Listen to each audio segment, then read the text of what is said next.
চলুন আজ রাজস্থানের একটা গ্রামের এক সত্যি ঘটনা শোনাই। এই গল্পটা নন্দু নামের এক ছেলেকে নিয়ে আর তার পোষা কুকুর শেরুকে নিয়ে। এক এমন কুকুর যে বাইরে থেকে দেখতে যেমন ছিল, আসলে সে ছিল তার চেয়েও অনেক অনেক বেশি কিছু।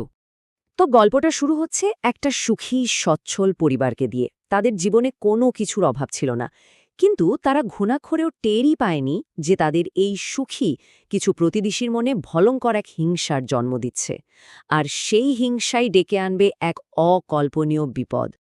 আমাদের গল্পের নায়ক ১৭ বছরের নন্দু একটু একাকী থাকত। সে রাস্তার একটা কুকুরছানাকে বাড়িতে নিয়ে আসে, ভাবে একটা সঙ্গী হল, আর খুব শখ করে তার নাম রাখে শেরু, মানে সিংহ। কিন্তু নামটা যতটা না রাজকীয় ছিল, কুকুরটা ছিল ঠিক তার উল্টো। মানে শেরু বাড়িতে বিখ্যাত হয়েছিল, তবে কোনো ভালো কারণে নয়। ভাবুন একবার, একটা কুকুর যে কামড়াতে জানে না, কেউ একটু জোরে কথা বললেই মরার মতো পড়ে থাকে। আর তার সবচেয়ে অদ্ভুত আর বিরক্তিকর অভ্যাসটা ছিল খেতে বসার সময় হঠাৎ করে এসে খাবারের থালায় লাথি মেরে দৌড়ে পালিয়ে যাওয়া। কী যে হতো কে জানে। নন্দুর পরিবারের ভালো অবস্থাটা তাদের প্রতিবেশীদের একদমই সহ্য হতো না। তাদের সাফল্য দেখে শেখার বদলে তারা বেছে নিল এক অন্ধকার রাস্তা। নন্দুর পরিবারের সুখ শান্তি সবকিছু কেড়ে নেওয়ার জন্য তারা কালা জাদুর আশ্রয় নিল।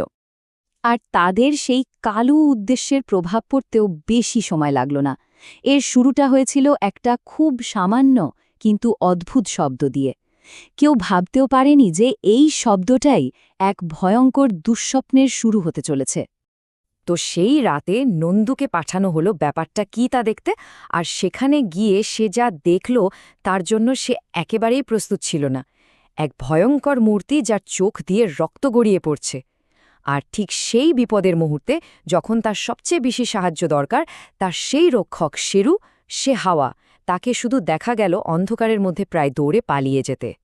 ওই রাতের ঘটনাটা তো সবে শুরু ছিল। এরপর যা হতে শুরু করল সেটাকে এক কথায় বলে অতি প্রাকৃত সন্ত্রাস। দিনরাত এমন সব ঘটনা ঘটতে লাগল যা তাদের নিজেদের বাড়িকেই একটা ভয়ের জেলখানায় পরিণত করে দিল। ঠিক তার পরের রাতে মাঝরাত ২টো নাগাদ শেরু হঠাৎ পাগলের মতো ঘেউ ঘেউ করতে শুরু করল।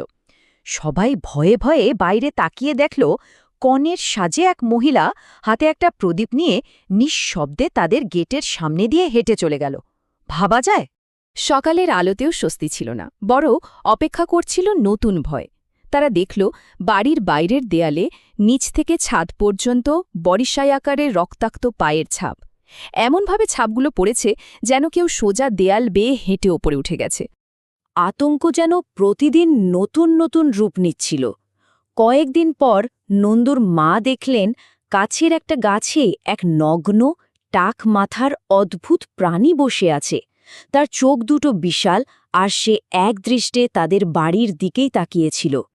এরপর আক্রমণগুলো আরও ব্যক্তিগত হতে শুরু করল। কখনো খালি ঘরে মহিলার গলার স্বর, তো কখনো তালাবন্ধ ছাদ থেকে আসা ঘুংঘুরের আওয়াজ। তাদের বাড়িটা যেন আর তাদের নিজেদের রইল না। শেষে উপায় না দেখে পরিবারটা একজন পণ্ডিতের সাহায্য নিল। তিনি একটা শুদ্ধিকরণ যজ্ঞ করলেন। এরপর প্রায় ২ সপ্তাহ সব শান্ত ছিল। সবাই ভাবল, যাক, বিপদ কেটে গেছে।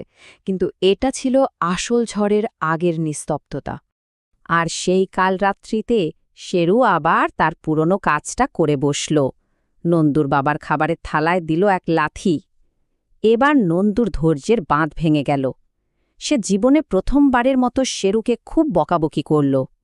সেই কঠোর কথাগুলো শেরুর ছোট্ট মনে খুব আঘাত করেছিল।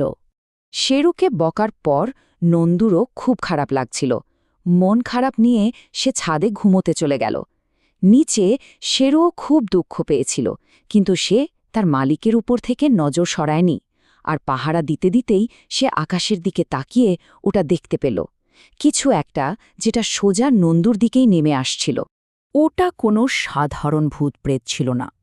ওটা ছিল এক মারাত্মক অস্ত্র, এক শক্তিশালী ডানাওয়ালা সত্তা, যাকে পাঠানো হয়েছিল একটাই উদ্দেশ্যে: পণ্ডিতের সুরক্ষা বলয় ভেদ করে যে তাকে প্রথম দেখবে তার শরীর দখল করে নেওয়া।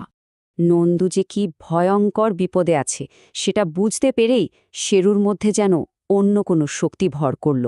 তার সব ভয় উধাও হয়ে গেল। সে তার জীবনের দ্রুততম দৌড়টা দিল, সোজা ছাদের দিকে।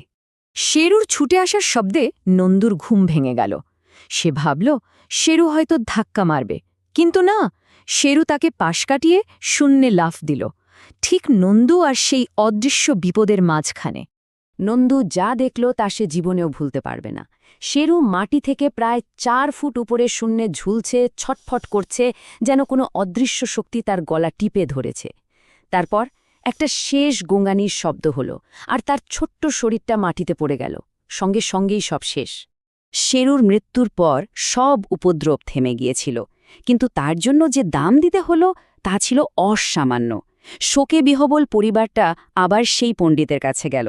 তাদের জানতেই হবে কেন এমন হলো, কেন তাদের সেই অকেজো ভীতু কুকুরটা এমনভাবে নিজেকে শেষ করে দিল।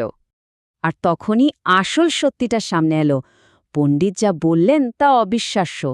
শেরুর প্রত্যেকটা অদ্ভুত কাজ, যেগুলো সবাই পাগলামি বা কাপুরুষতা ভাবত, আসলে ছিল তাদের বাঁচানোর একটা চেষ্টা।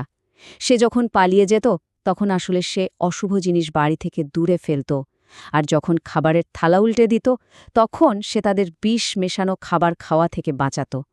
কিন্তু সবচেয়ে অবাক করা বিষয়টা তো তখনও বাকি ছিল।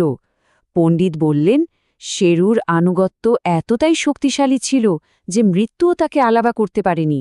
তার আত্মা আজও সেই বাড়ি পাহারা দেয়, এক অদৃশ্য অভিভাবক হয়ে। নর্দমা থেকে তুলে আনা সেই রোগা ভীতু কুকুর শেরুর গল্পটা আমাদের অনেক কিছু শিখিয়ে দেয়, তাই না? এটা আমাদের ভাবতে বাধ্য করে যে আনুগত্য আর বীরত্ব আসলে কাকে বলে, কারণ কখনো কখনো সবচেয়ে বড় রক্ষাকর্তারা সবথেকে অপ্রত্যাশিত রূপেই আমাদের জীবনে আসে।